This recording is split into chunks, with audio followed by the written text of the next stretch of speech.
Hello, my name is Corey Pritchard, and I am the head financial engineer here at True Financial Engineering, located in Dayton, Ohio.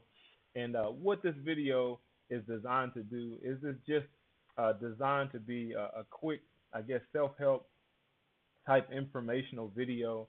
What I found is in my years in Medicare is there are a few common questions and a few common dilemmas or challenges that many people that are going on Medicare that they have.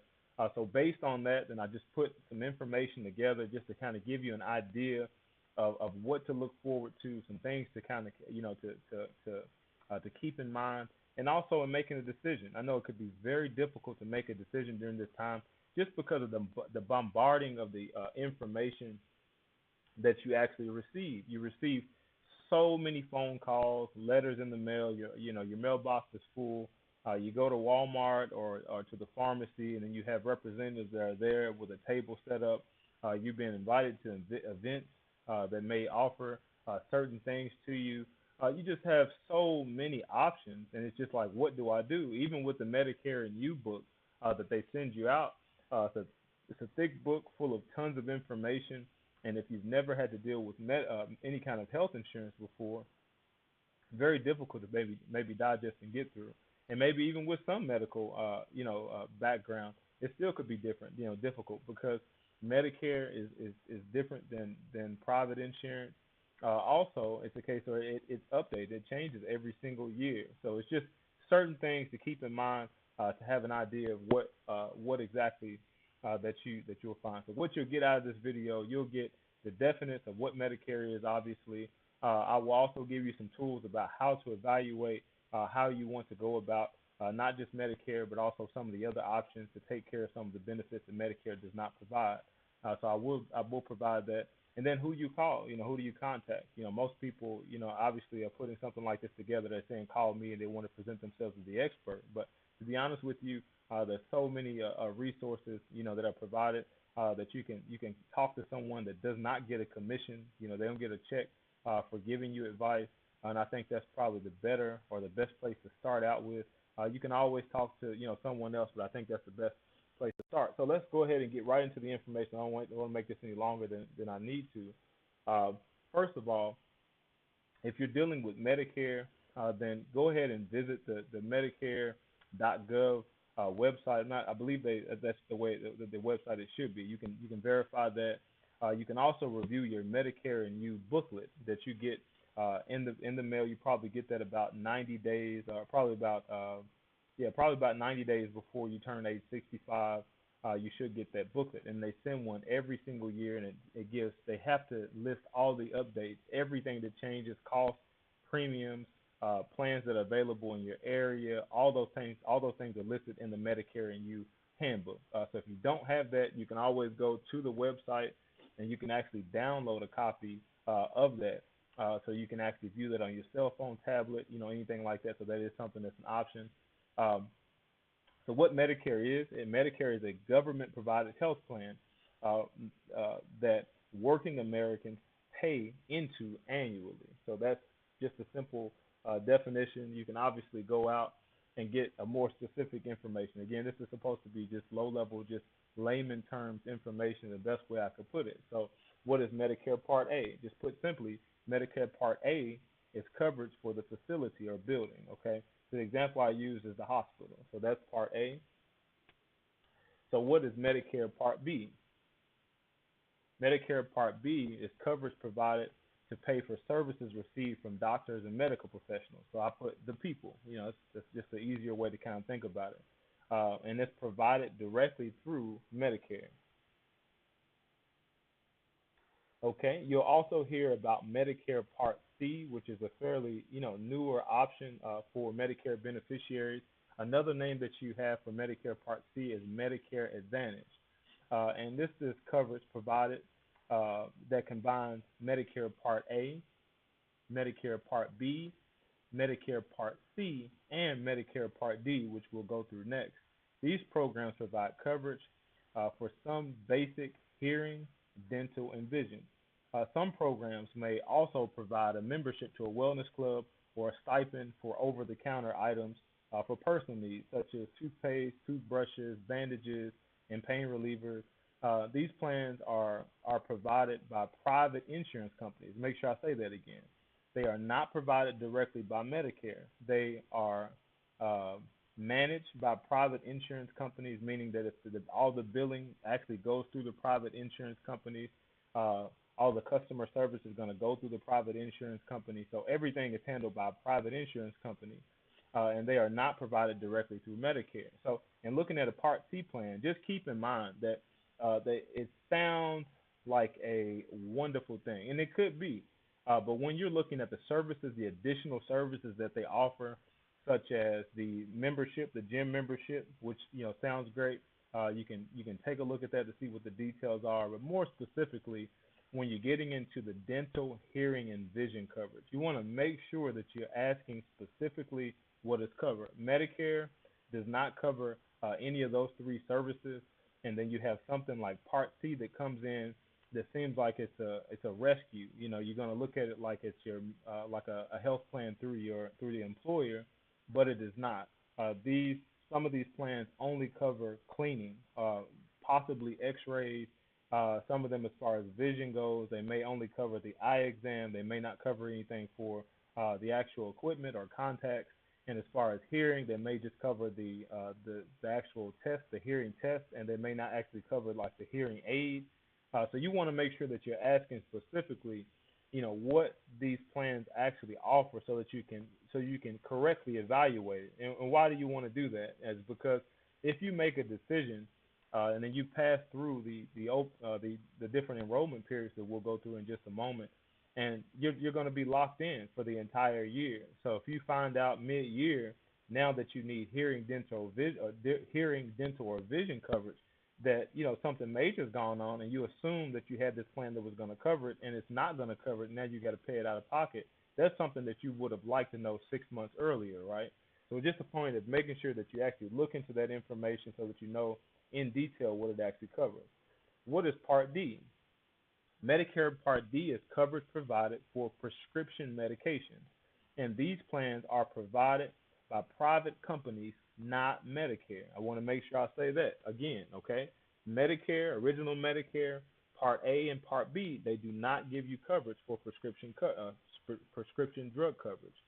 So you have private companies that will offer prescription drug coverage. So before I go on to the next section, I want to make sure I say this. At the time that you can actually enroll in Medicare Part A and enroll in Medicare Part D, then it's a case where they tell you you do not have to enroll in Part B and D. But the reality is, if you're not covered under a group health plan, a plan that is comparable or provides comparable coverage that Medicare Part B does or Medicare Part D does, if you don't take those plans, then what they're going to do is they're going to start assessing a late penalty every single year. And I think for Medicare Part D, they actually may start accumulating that on a monthly basis. So you don't actually pay that late penalty until you're ready to enroll. So what happens is, if you say I don't want to pay the $130 or whatever it is for Medicare Part B, and you just put it off, then at some point you're going to want Medicare Part B. So when you enroll in the Medicare Part B plan, when you take that portion, now you're going to be assessed that penalty. Okay, so you're going to pay a higher amount for the entire time that you have Medicare. They're going to assess that penalty on you. Okay, and the same thing for Part D. Again, you may say I don't take prescriptions and I don't take any medications. But if you don't take Part D, and at some point in the future, if you decide to take Part D, then again they have this penalty that they're going to assess. It begins like a stopwatch, and it continues to calculate, and then once you actually enroll in Medicare Part D, then they're going to take that and assess that penalty for the life of the time that you have Medicare Part D. So even if you don't need Part B or Part D, you want to keep that in mind, because you want to make sure that you're making a correct decision, because it could be very costly if you decide not to take that when you initially are made that's initially made available to you. Okay, so what is a Medigap or a Medicare supplement plan? And for a lot of people, this is where a number of the phone calls are probably coming from. And the reason why you're looking at so many phone calls is because of the amount of commission that's paid.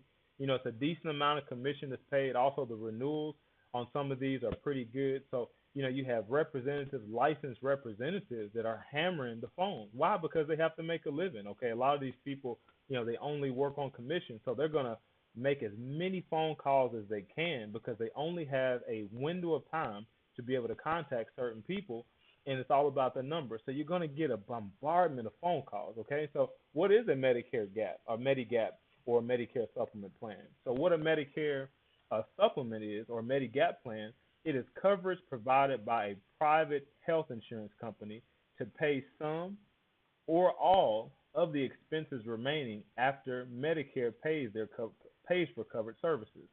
These programs do not offer any coverage for vision, dental, hearing, prescription medicine, okay, uh, gym memberships, or over-the-counter products. So you're not going to get any of that with the supplement. So when you're dealing with evaluating the supplement, then remember there's going to be a plethora. I mean, a whole bunch of companies. I mean, tons and tons and tons of companies that will offer these plans. But the way that you're going to look at it is every single company has to offer within the same category of plans based on the zip code that you live in. So it goes by different letters. You can see the spectrum of the alphabet of letters of plans that have offered over time that has evolved. So you can look at the different letters. Obviously, the lower or least amount of coverage that's offered, the premiums will be lower. And then if you're dealing with a plan that's like the Cadillac, the maximum benefit plan, which will pay for all the medical expenses, then the premiums are going to be higher for that. So it's just a case where you have to be able to individually decide for yourself based on what's going to be covered and based on the monthly premium, what that looks like for you. So again, a Medigap or a Medicare supplement plan is offered by a private insurance company. Remember, this is not Medicare directly. It's offered by one of these outside companies, and they're going to manage that care for Medicare. Okay. So what is the cost? Okay, and I know that's the big deal for most people. So Medicare Part A has already been paid for as long as the person, the individual, has worked enough time to receive it. Okay, so as long as you or whoever the person is has worked long enough to be able to actually receive this Medicare Part A, then they will receive it. So qualification is based on credits. So they have these credits that you earn for the time that you actually work. Okay, so based on the credits that you earn, then they determine that if you're going to be able to qualify for the plan. So for most people, to be honest honest with you, majority of people, they're going to qualify for Part A. Part A is something that you are automatically enrolled in, so you don't have to enroll in Part A. They're going to automatically enroll you in Part A, and you get that again at no additional cost, as far as no additional monthly cost. Okay, so let's look at the next one. So Medicare Part B has a cost ranging from, and I said here, about $130 to $150 per month. That cost does increase. When I first, start being a representative offering Medicare type plans, I think it was $110, something like that, and then it moved up to about $120 per month. So every year, we see a little bit of a bump and increase in the cost of this. So again, that's something you'll be aware of, and most people have that come directly out of their Social Security check, for Medicare Part B. The payment amount is determined by the household income. So it's a case where some people, their income is low enough for them to be able to qualify for Medicaid. In that case, the Medicaid will actually kick in and either pay all or a portion of the Medicare Part B premium, okay? And again, that's based on income qualification. The other thing is, there are people who have a higher income, okay? So their income is so high that they actually have a higher premium. So they actually pay a higher premium than the average cost. So you may find that also. Again, it's based on household income. Medicare Part C has many plans that are available with no additional monthly cost above Medicare Part, and I apologize, above the Medicare Part B premium. So when you're looking at these plans, Then it's a case where if you are a military veteran and you're receiving any of your benefits or all of your benefits from the VA, then I would highly consider that you go ahead and sign up for a Medicare Part C plan. Okay, I advised my father to do this years ago. He's been tremendously, happy about that. Been very satisfied. And the reason why you do that is that you're already going to pay the Medicare Part B premium. Okay, so you're paying that premium. So whether you use any of your Medicare benefits directly or not, you're going to pay that Medicare Part B premium. Now, what happens is if you would like to have a second opinion, if you'd like to have the option of being treated at a civilian hospital with civilian doctors, doing any of those types of things, then it's nice to be able to have this Medicare Part C that's available. Okay, again, just for something as a backup. If you never use it, again, many of these plans are available for no additional cost. So you're not paying any extra premium, but if you decide that you want to go to a civilian doctor or hospital, then you can do that. And again, remember that some of these plans come with additional perks that you don't have to pay anything extra for. So again, for paying no additional cost and you're already going to the VA, then maybe you don't use the civilian option at all, and maybe it's just a case where you use the wellness benefits, and maybe you get a gym membership. Maybe you use the stipend that some of these plans offer to be able to get some of your household or personal items paid for.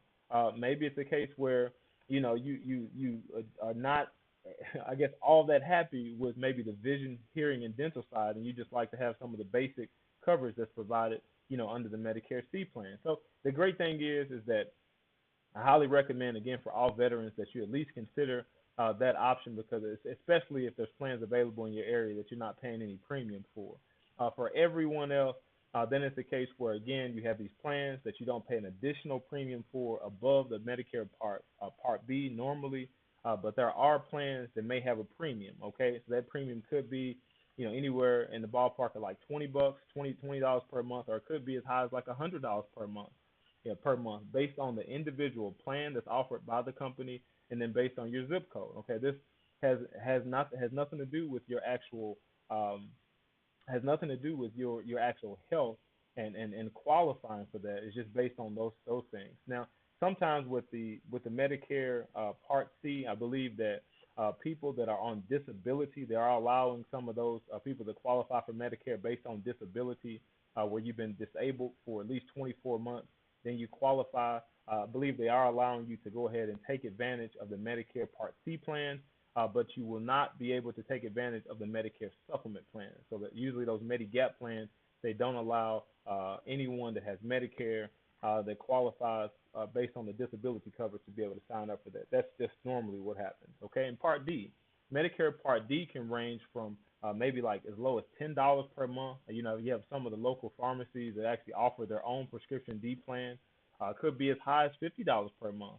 And again, that's based on the company, the plan you select, and also the zip code.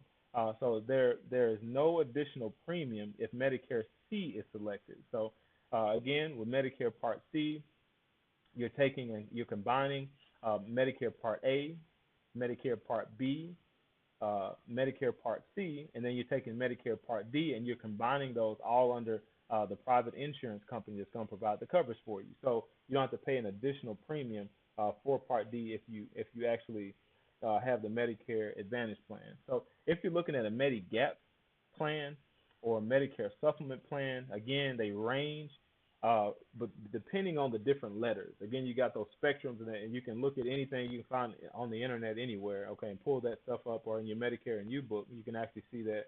But you see the different letters depending on, again, if you want a little bit of coverage, or if you want this company to fill in and take care of all the coverage. Okay, you want it, depending on what that looks like. Then what you'll be able to do is make the selection, okay, based on your zip code, based on your sex, based on your age, and then you can see what the premiums will be. And there's such a it's a large spectrum. The case is that the Medicare plan or Medicare, they determine that you have to provide certain services under each letter, but then each company, again, depending on the zip code, the prices, they really do range, on a pretty broad spectrum. So I'd say anywhere between $50 on the low side to, I believe, $200 is probably safe to say, something like that. If you're getting into it when you just enroll in Medicare at age 65. Obviously, if you're trying to enroll and you're in the maybe 70s or 80s, I mean, the cost continues to go up, so you could easily pay $300-400, maybe even more than that per month if you actually qualify for a Medigap or a Medicare supplement plan. Okay, so this is a common question that I used to get. I mean, just about every single conversation I had about Medicare for someone that's new, that's coming on Medicare, or they just recently came onto Medicare, then they always ask, which card do I use? And I can see that could be totally confusing. So what happens is that if you have Medicare Part A and or Part B. Okay, it depends on. Remember, you get Medicare Part A automatically, and if you chose to enroll in Medicare Part B, and now they're taking that Medicare Part B out automatically out of your Social Security check, or you are deciding to pay that on your own, then what will happen is you'll use your red, white, and blue Medicare card at the doctor's office. Okay, and then you'll have a separate card provided by the private insurance company for prescription drug coverage. So remember, if you don't take Medicare Part D, which is prescription drug coverage, then they're going to assess that penalty. So for most people, regardless if they take prescriptions or not, they're going to go ahead and take Part D.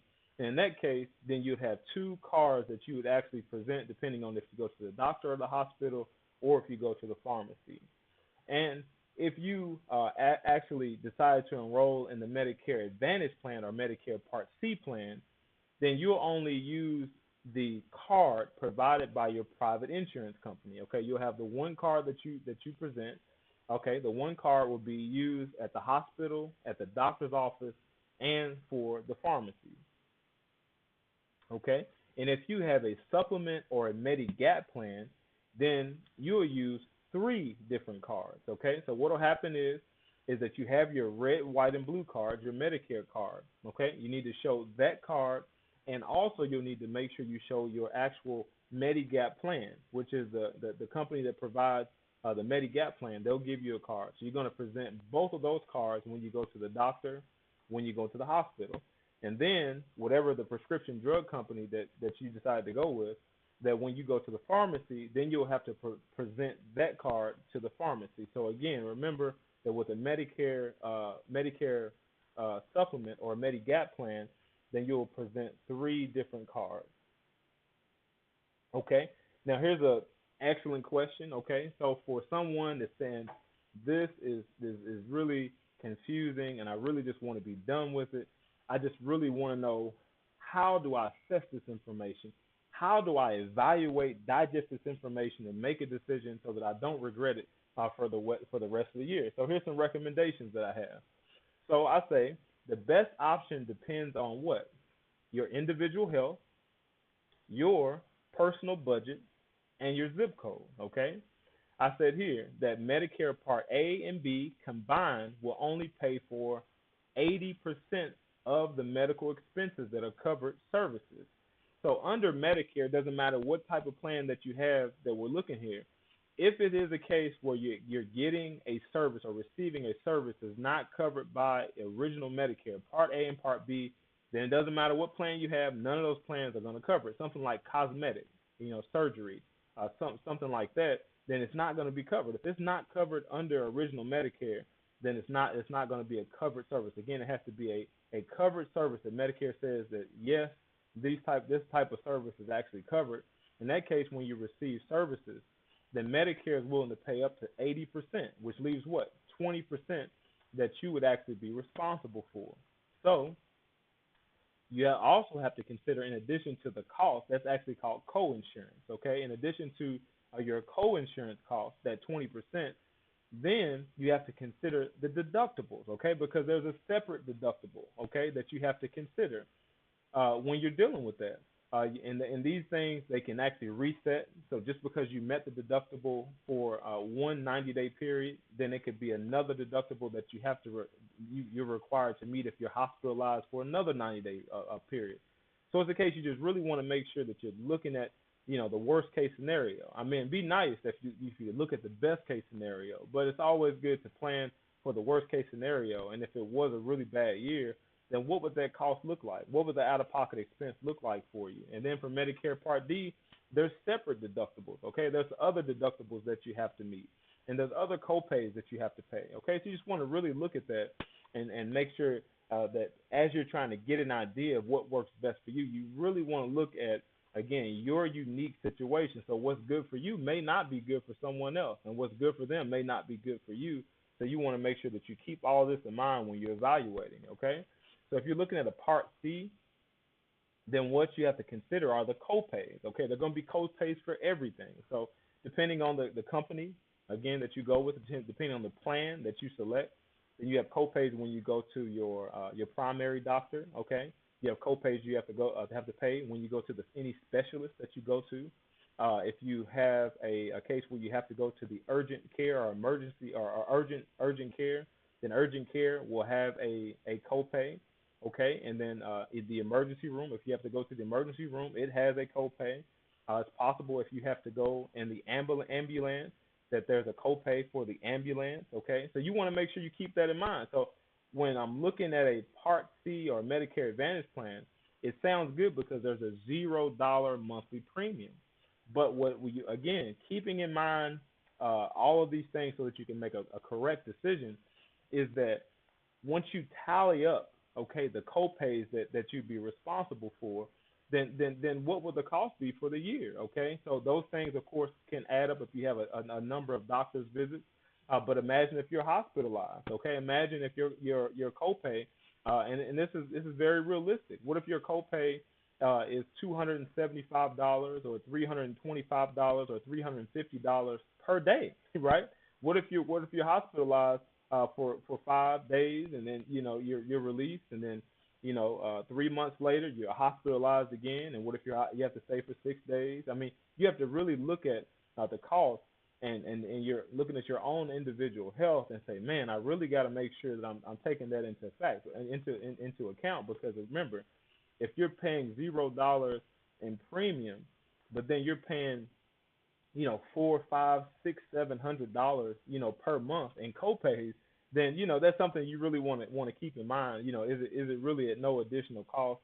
Especially when I have some other options to consider. And again, I said you still have to consider the copays for Part D, because you still have additional copays outside of the copays you're talking about for Part C that you have to consider. Okay, another thing, Medigap, okay, the Medicare supplement plans. Again, these are ones that you're probably receiving the most attention for, the most marketing for. Now, with these plans, here is the number one thing to consider, is that these plans have the most predictable opportunity for fixed costs, okay? It's the most opportunity, the best chance that you're going to actually have a predictable fixed cost for your health care, okay? So if you are a person that does not like any gambling, okay, you don't want to take any risk, then I would highly consider taking a look at these types of plans. But when you're looking at that, then it's a case where the actual health care, those costs are predictable, right? They're fixed.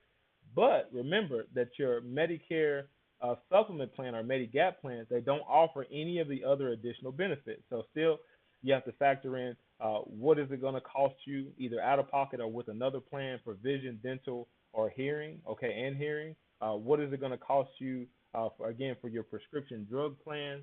So you have to factor in, those costs, and trying to make sure that you evaluate and see, if that's still something that's going to be a good decision, okay?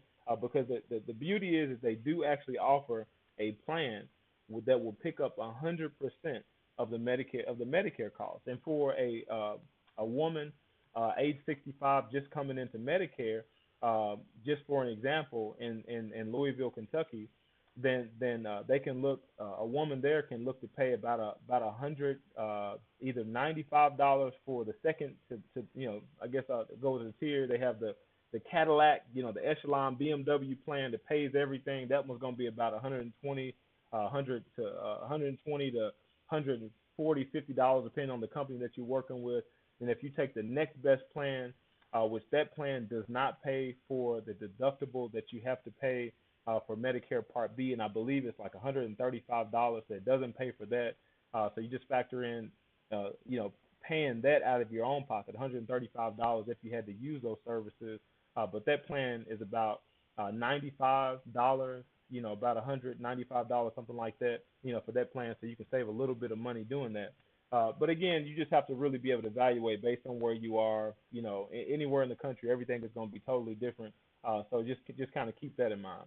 So Medicare Part A, B, and C are available to every health group.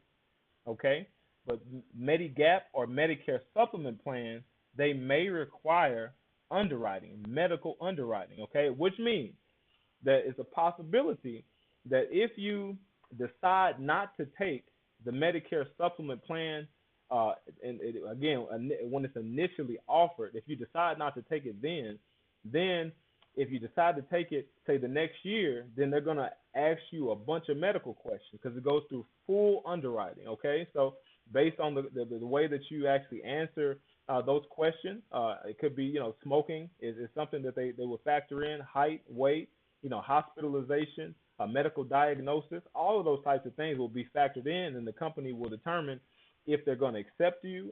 They could reject you. They don't have to take you, or they can decide to increase the premium. Right? You could pay double the premium. Any of those types of things. So the company actually has the freedom to be able to do that in those cases. So keep that in mind. All right. So the question is, when can I enroll? Okay, so initially, then you have the open enrollment period. Okay, and this is offered once a year to everyone. It's normally about 90 days before the end of the year.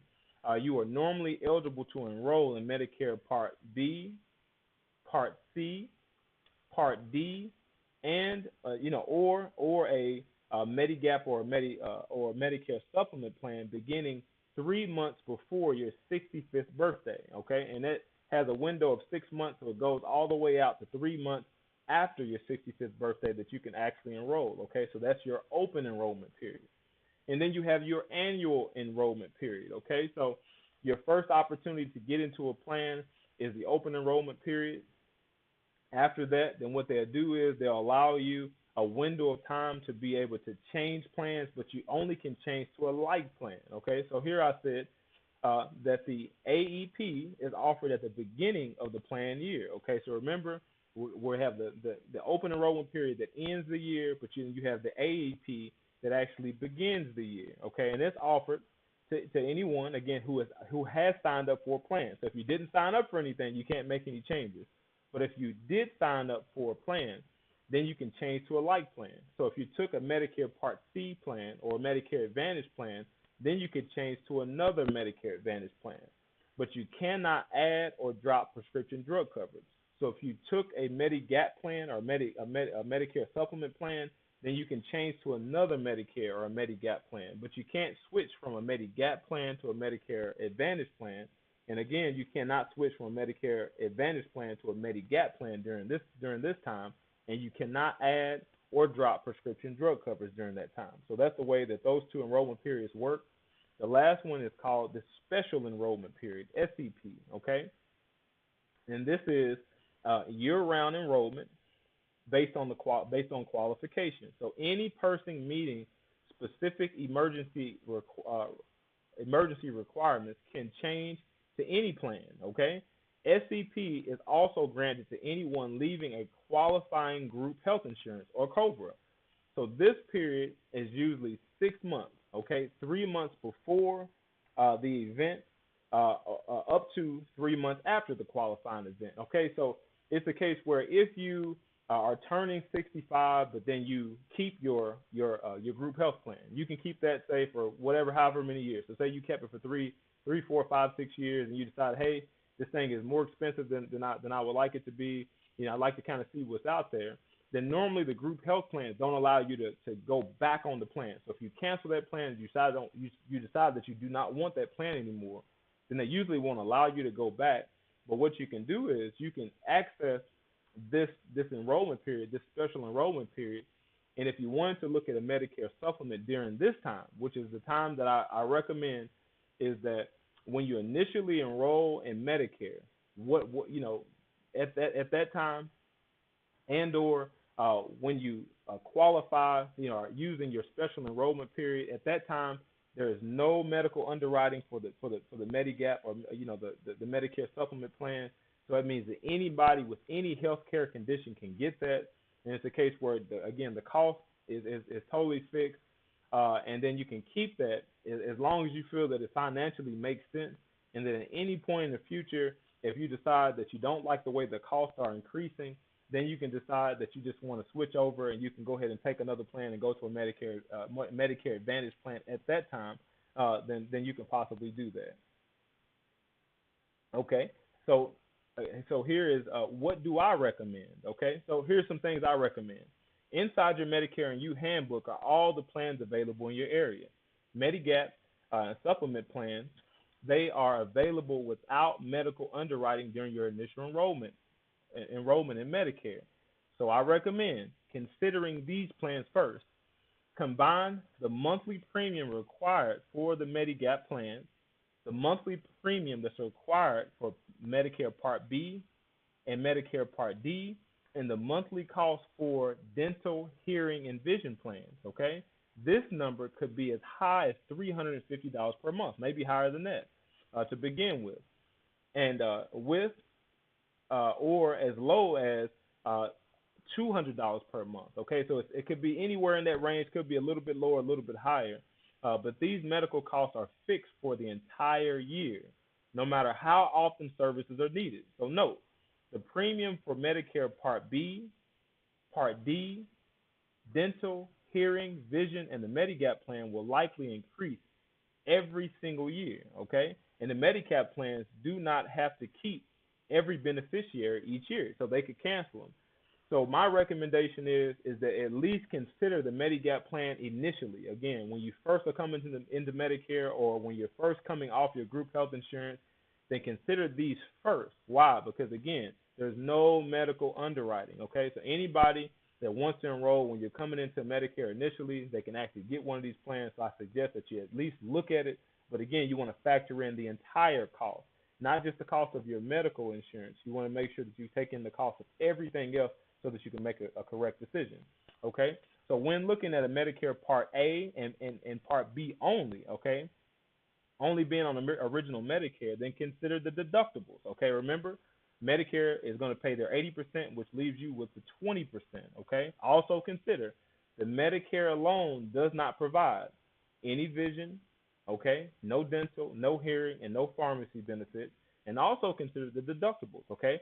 Medicare Part A has its deductibles that you have to meet, and then Medicare Part B has its own deductibles that have to be met before they're going to pay that 80% that they're going to pay, okay? So you have to keep that in mind when you're looking at Medicare alone, okay? So that's some things to consider. What else to consider? If you are a person that has very good health, then consider a Medicare Part C plan, the Medicare Advantage plan. This is the lowest cost plan for a person who only requires preventative services each year. So if your health is fair, okay, not excellent, not good, but maybe just fair, then I recommend you consider adding a hospital indemnity plan, okay, which helps cover the copays required for if you're hospitalized or if you go to the emergency room. All plans are still regulated by Medicare, okay? So no matter what plans that you choose, all of these companies still have to answer to Medicare, okay? So that's something to keep in mind. But again, if you're looking at, if you're a person that has excellent health and you never really had any health challenges, it may be a good idea to look at a Medicare Part C plan. Again, if you're looking at just the preventative services, then it may be an excellent idea.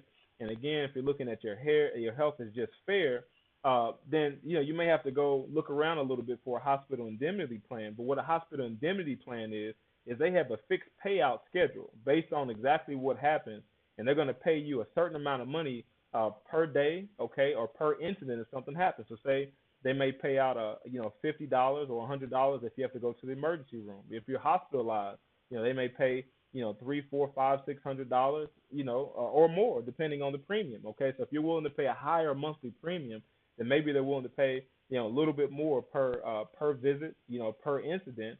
But it's still a case where you can put something like that in place as long as it's affordable and it makes sense, now you're taking care of the worst case scenario. Say everything is great, you're only paying a little bit more for the hospital indemnity plan, and then you're taking the preventative services. You didn't pay anything for the Medicare Part C plan possibly, but say something happened and you had to go to the emergency room a number of times. You had to be taken in the ambulance. You had to stay overnight in the hospital. Then you can have this hospital indemnity plan that kind of helps you out to be able to manage the cost a little bit better. Okay, so who should you speak with? Okay, so when you have questions, then what I recommend, if it's anything concerning original Medicare, benefits provided under Medicare, enrollment periods, or general questions about choosing a plan, then I recommend that you contact Medicare directly. Don't have the television on or the internet, and then you have this so-called Medicare professional or expert. They give you a 1-800 number that they want you to call. Don't call that person looking for expert advice. Okay, what's going to happen is you're going to be led to a licensed representative from a company selling a product. That person may give you some right information, but the goal is they want to make sure they steer you in their direction to be able to get you in one of their plans. So again, if you ask I'm not sure if you even know this, but if you ask a banker, is a good time to actually save money, they're always going to say yes. You ask a car salesman if it's a good time to buy a car. It doesn't matter what really is going on.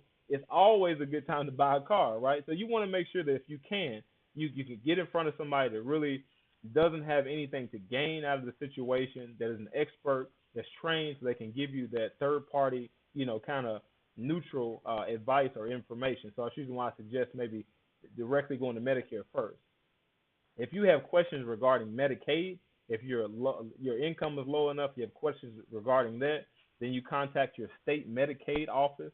If you have questions about a specific plan available in your area provided by a private insurance company, then I suggest you contact the company directly or a licensed representative contracted with the company. Okay, that's what I suggest that you do. Now, here's a word of caution. Private companies are paid money for your enrollment into a plan. As a result, they pay a lot of money to sell plans to you, okay? You may receive phone calls, mail, door knocking, internet ads, emails, or invites to special events.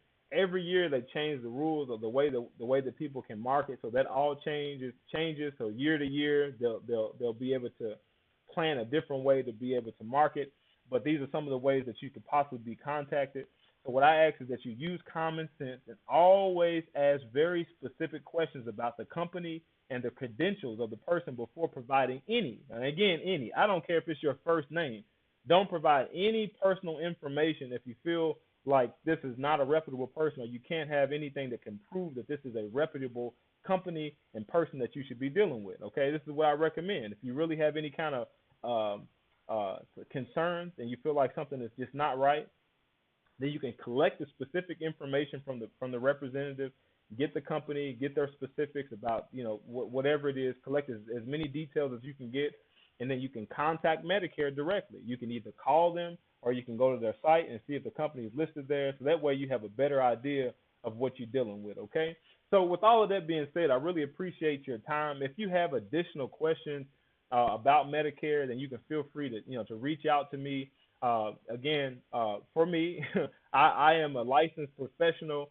So if I were to sell something, I'm going to get a commission. I do my best to try to be as neutral as possible, okay? But again, if you can go to a neutral source of collecting information, I suggest you go there. But if it is a case where you'd like my expert advice and you want to build that relationship with me as being one of my business partners, I love to have you. Okay, I do my best again to try to be as neutral as possible, and I'm working on being totally neutral. But sometimes I am a little bit biased, not just based on commission, but also about certain products or companies that I believe are really good, and I really want to do better just about providing the information and not being biased. But you can visit my website at truefinancialengineering.com.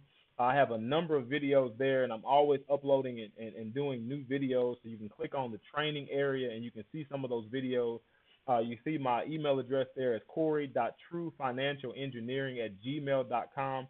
If you are interested in seeing how you can grow money, if it is a case where you have a lump sum of money that's sitting around not making anything, maybe, again, you're about to retire and you want to see what you can do with that money, or you're contributing to some sort of retirement plan, or you're contributing to some kind of educational plan for your kids or grandkids, and you just say, hey, I really like to see what my options are. I know that there's some alternatives to what I've been offered. Then I would highly consider the storehouse, okay? Because what you'll look at is a plan where you can actually have money that can go into this account that will never lose. You never lose anything in the storehouse, okay? You also can have money that can grow tax deferred. You don't have to worry about paying taxes or reporting money on the growth inside that account. You don't have to worry about that. You can also access the funds available inside the account before the age of 59 and a half, and you don't have to pay any penalties when you access it. And even better than that, it's a case where it has a guaranteed benefit. So if something happens to you or the insured, then it's going to pay out an amount that's probably 10 times, maybe 20 or 30 times the amount of the actual account value in many cases, especially early on. Okay, so if you are interested in finding out that information, then I can help you with that. I also can advise in disability insurance, protecting your income, obviously life insurance. I can advise in any of those areas. But really anything as it relates to finances, I love to have a conversation. My passion is wealth accumulation. So I really want to have those conversations more than any other conversations in the world. And my goal is to help you retire, not just into purpose. Okay, I want to help you retire into God's purpose for you. So I look forward to hearing from you. If I can be any help or assistance, then let me know. And don't make this Medicare thing any harder than it needs to be. It's really okay. They have tons of people that had to go through this. As long as you go through this process that I suggested, I guarantee you're going to make a good decision. And the great thing is you're not locked in for life. You can always make changes during the next year, and make those changes if you don't like what you did. So it's really fine. Okay, so just take a deep breath. Let your shoulders go down. Okay, and everything will be just fine. Okay, and have a wonderful day. And again, I thank you for your time.